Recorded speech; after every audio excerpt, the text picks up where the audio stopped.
ഈ കഴിഞ്ഞ October 7 2025 physics Nobel prize പ്രഖ്യാപിച്ചത് നിങ്ങൾ അറിഞ്ഞു കാണുമല്ലോ. ഈ 3 സയന്റിസ്റ്റ് ക്വാണ്ടം മെക്കാനിക്കൽ ഫിനോമിനൻസ് ആയ ടണലിങ്ങും എനർജി ക്വാണ്ടൈസേഷനും ഒക്കെ ഒരു മാക്രോസ്കോപ്പിക് സ്കെയിലിൽ കാണിച്ചതിനാണ് ഈ പ്രൈസ് അവർ കിട്ടിയത്. ഇനി ഇത് രണ്ടും എന്താണെന്ന് നമുക്ക് നോക്കാം. ഒരു ഫുട്ബോളും ഒരു ഇൻഡിസ്ട്രക്റ്റബിൾ വോളും ഉണ്ടെന്ന് സങ്കല്പിക്കുക.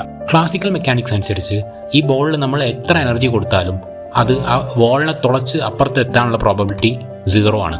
കാരണം ആ ഒരു ഒബ്സ്റ്റക്കിൾ ഒരു ഇൻഫിനിറ്റ് പൊട്ടൻഷ്യൽ ആയിട്ടാണ് നമ്മൾ കൺസിഡർ ചെയ്യുന്നത്. ഇനി ആ ഒരു ബോളിന് പകരം ഒരു ഇലക്ട്രോൺ ആണ് അതെന്ന് സങ്കല്പിക്കുക. ആ ഇലക്ട്രോണിന് ക്വാണ്ടം മെക്കാനിക്സ് അനുസരിച്ച് അപ്പുറത്ത് എത്താനുള്ള പ്രോബബിലിറ്റി 0 അല്ല, ഒരു ചെറിയ പ്രോബബിലിറ്റി അതിനുണ്ട്. ഈ ഒരു ഫിനോമിനലാണ് നമ്മൾ ടണലിംഗ് എന്ന് പറയുന്നത്.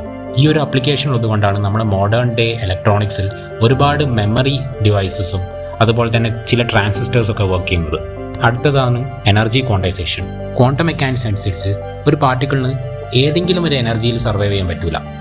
അത് ഓരോ എനർജി ലെവൽസിലായിരിക്കും കാണപ്പെടുന്നത്. ഇതിനെയാണ് നമ്മൾ എനർജി ക്വാണ്ടൈസേഷൻ എന്ന് പറയുന്നത്.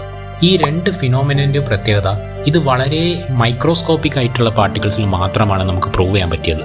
പക്ഷേ ഇപ്പോൾ സംഭവിച്ചത് ഈ 3 സയൻറ്റിസ്റ്റും ഒരു മാക്രോസ്കോപ്പിക് സ്കെയിലിൽ ഈ 2 ഫിനോമിനനും പ്രൂവ് ചെയ്തു. അവർ സൂപ്പർ കണ്ടക്ടിവിറ്റിയിലെ ചില കോൺസെപ്റ്റ്സ് ഉപയോഗിച്ച് ഈ കാണുന്ന ചിപ്പ് മാനുഫാക്ചർ ചെയ്തു.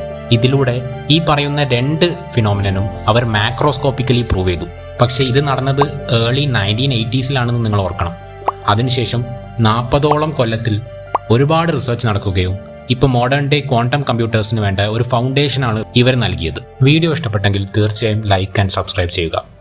എന്തെങ്കിലും സജഷൻസ് ഉണ്ടെങ്കിൽ തീർച്ചയായും കമൻറ്റ് ചെയ്യുക.